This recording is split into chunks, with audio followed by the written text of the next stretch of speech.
Bismillahirrahmanirrahim. Assalamualaikum warahmatullahi wabarakatuh. Alhamdulillahirabbil alamin wa bihi nasta'in wa ala umuri dunya waddin. Assalatu wassalamu ala asrofil anbiya'i wal mursalin wa ala alihi wa sahbihi ajmain, amma ba'du. Teman-temanku yang dirahmati Allah Subhanahu wa taala, jika kita berbicara tentang zakat, sesungguhnya kita telah membincangkan hubungan antar manusia. Satu kenyataan bahwa manusia itu diciptakan dalam keadaan yang tidak sama. Ada yang kaya dan ada pula yang miskin. Si miskin membutuhkan si kaya dan si kaya pula membutuhkan si miskin. Ini berarti adanya hubungan timbal balik atau simbiosis mutualisme yang tidak dapat terhindarkan. Dan salah satu fungsi zakat adalah merajut hubungan kedua belah pihak, yaitu si kaya dan si miskin, agar kehidupan mereka berjalan secara harmonis. Faktor keterbatasan ekonomi yang menimbulkan banyak kondisi kemiskinan yang sudah jadi permasalahan sebagian kehidupan sejak lama. Kemiskinan bukanlah permasalahan yang menyangkut individu atau pribadi seorang saja, tapi menyangkut segala aspek seperti masyarakat sekitar, daerah, maupun negara atau bahkan dunia. Kemiskinan juga tidak hanya ditangani oleh seorang individu, tetapi juga harus ditangani oleh masyarakat, pemerintah, maupun negara.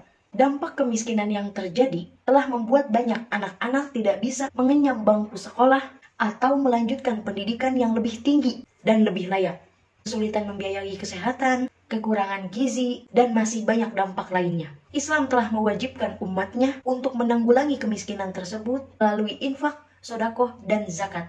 Zakat itu merupakan kewajiban setiap pribadi umat muslim. Tetapi apabila tidak dikelola dengan manajemen skill yang baik, maka menyebabkan tidak tepat sasaran, tidak efektif, dan tidak efisien. Hal ini bisa disebabkan oleh beberapa hal, seperti pengelolaan zakat yang belum efektif, kesadaran wajib zakat oleh para muzaki yang belum tumbuh, ataupun kurangnya edukasi kepada para muzaki tentang pentingnya mengeluarkan zakat.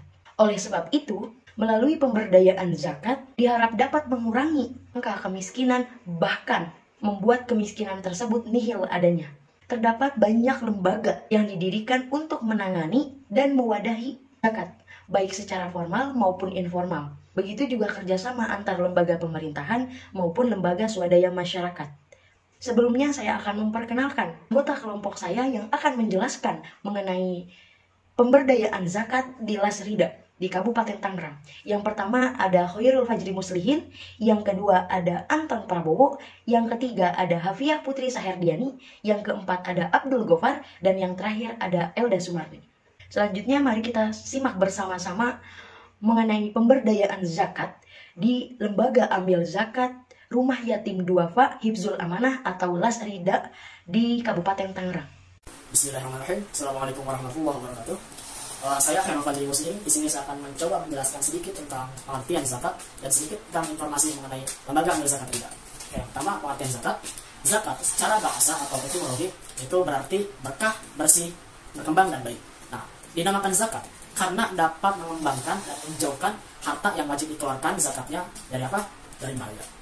Menurut Ibnu Taimiyah, hati dan harta seorang yang telah membayar zakat itu akan menjadi suci dan akan menjadi bersih. Sedangkan zakat menurut terminologi atau istilah itu merupakan sejumlah harta tertentu yang wajib dikeluarkan oleh orang yang beragama Islam atau Muslim dan diberikan kepada golongan yang berhak menerimanya menurut ketentuan yang telah ditetapkan oleh dalam agama Islam. Karena itu setiap orang yang telah memenuhi kriteria itu wajib mengeluarkan dan membayar zakat kepada mereka yang membutuhkan tadi. Nah, dalam Al-Quran zakat disebut juga sebagai sedekah. Sebagaimana firman Allah Subhanahu wa taala, "A'udzu billahi minasyaitonir rajim. Khudh min amwalihim shadaqatan tutahhiruhum wa tuzakkihim biha wa shalli 'alaihim. Inna shalataka sakanun lahum wallahu samii'un 'aliim." Yang artinya, ambillah zakat dari harta mereka untuk membersihkan dan menyucikan mereka, dan berdoalah untuk mereka. Sesungguhnya doamu itu menumbuhkan ketentraman jiwa bagi mereka. Allah Maha mendengar, Maha mengetahui. Quran Surah At-Taubah ayat 103. Selanjutnya saya akan menjelaskan sedikit tentang Lasrida. Apa itu Lasrida? Lasrida merupakan rumah yatim duafa Hifzul Amanah yang merupakan lembaga filantropi penghimpun dana zakat, infak, sedekah, wakaf di tingkat kabupaten atau kota Tangerang. Berdasarkan surat keputusan Kepala Kanwil Kemenag Banten nomor 1163 tahun 2019 tentang pemberian izin pembentukan lembaga amil zakat. Nah, Rumah Yatim Duafa Hifzul Amanah hadir di tengah masyarakat. Untuk apa? Untuk berperan aktif membantu pemerintah dalam upaya peningkatan taraf hidup dan kualitas para mustahik untuk lebih berdaya. Nah, rasa kemanusiaan dan empati yang kuat pada dewan pendiri dan pengurus itu menjadi landasan pergerakan lembaga dalam meningkatkan kehidupan masyarakat, khususnya bagi anak-anak yatim.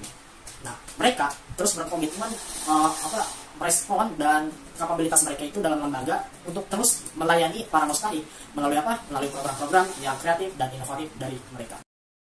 Saya akan menjelaskan materi tentang problematika di Laj Raidiha.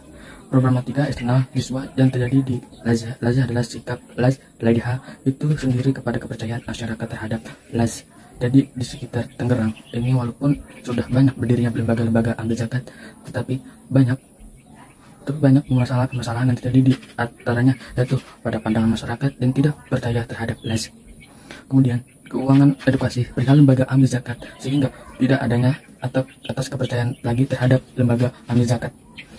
Banyak masyarakat yang menganggap ketika hendak berzakat lebih baik dari tangan mereka sendiri atau langsung ketemu oleh anak yatim atau tonggo apa, didoakan langsung atau lebih transparan dalam pelaksanaannya. Nah, kemudian bagaimana Lazihat itu bisa mengedukasi masyarakat dan memberikan kepercayaan kepada mereka. Itulah poin problematika yang terjadi. Nanti akan dijelaskan oleh teman saya perihal teknik atau metode finishing terhadap Laj Raidiha. Sekarang saya akan membahas perihal tentang metode fundraising yang dilakukan oleh lembaga amil zakat Rida. Kalau teman-teman tahu, fundraising itu adalah sebuah pengumpulan dana. Fundraising itu pengumpulan dana, dan fundraising itu merupakan hal yang sangat vital dalam lembaga amil zakat. Karena lembaga amil zakat ini merupakan salah satu organisasi ataupun lembaga filantropi yang berorientasi pada fundraisingnya. Kalau tidak ada fundraising, maka tidak akan ada pemberdayaan dan lain sebagainya. Baik, lembaga amil zakat Rida ini menurut saya sudah memiliki banyak-banyak keunggulan daripada metode fundraisingnya. Salah satunya adalah mampu mengikuti zaman, mampu menyeimbangkan, bahkan mampu mengungguli lembaga-lembaga amil zakat lainnya dari dalam hal segi digitalisasi. Jadi fundraising yang dilakukan oleh lembaga amil zakat Rida itu salah satunya adalah mencantumkan ataupun kita dapat berdonasi melalui platform digital seperti Shopee, Bukalapak, Tokopedia, dan lain sebagainya, teman-teman. Jadi kita ketika ingin berdonasi itu akan lebih mudah dan tidak terpengaruh pada jumlahnya, bisa besar maupun kecil. Nah, kemudian lembaga amil zakat Rida juga sudah memiliki cara yang unik. Salah satunya adalah kenceleng. Ada salah satu metode fundraising daripada Rida ini adalah kenceleng. Dengan memberikan kenceleng, orang-orang yang ingin punya kenceleng bisa bersedekah di waktu subuh. Nah, ketika sudah dalam 1 minggu, maka dapat diambil. Seperti itu. Kemudian selain itu, untuk fundraising lainnya, ada namanya juga lembaga amil zakat Rida itu memberikan ataupun meletakkan kotak-kotak amal. Itu, teman-teman.